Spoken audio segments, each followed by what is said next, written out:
నీ ఆట చాలా చెత్తలా ఉంది, నువ్వు హౌస్లోకి గేమ్ ఆడటానికి వచ్చావా అంటూ యశ్వినిని ఏకి పారేస్తూ వచ్చేసిన నాగార్జున ఇక హౌస్ లోపల ఒక్కొక్క హౌస్ మేట్స్ కోసం మాట్లాడుతూ ఇక నైనిక విషయానికి కూడా వచ్చి అసలు హౌస్లో ఉన్నావా లేవా అన్నట్లే ఉన్నావు, అసలు ఎందుకు వచ్చావా అనే విషయాన్ని కూడా మర్చిపోయినట్లే కనిపించావు అంటూ మొదలుపెట్టారు.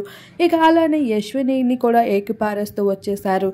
ఏంటమ్మా యశ్విని, ఈ వారం నీ ఆట పరమ చెత్తగా ఉంది, అసలు ఏమైనా ఆడినట్లు కనిపించలేదు, చిన్నోడు పెద్దోడు స్థానాన్ని తీసుకొని ఇంకా వాళ్ళతోనే ఎక్కువగా కనిపించావు, దానికి మించి పెద్దగా నీ పర్ఫార్మెన్స్ ఎక్కడా కనిపించలేదు అంటూ చెప్పడం మొదలుపెట్టారు. ప్రేరణ విషయానికి వస్తే పొగడతల వర్షమే కురిపించేశారు. ఈ వారంలో ఎవరైనా బెస్ట్ పర్ఫార్మెన్స్ ఇచ్చారు అంటే అది ప్రేరణ మాత్రమే, నువ్వు చీఫ్ అవ్వకపోయినా అందరి మనసులో చీఫ్ గా ముద్ర సాధించేసావు తల్లి అంటూ ప్రేరణని పొగడతల వర్షం కురిపించడంతో అమ్మాయిలు అందరూ తల అయితే ఎత్తుకోలేకపోయారని చెప్పుకోవచ్చు.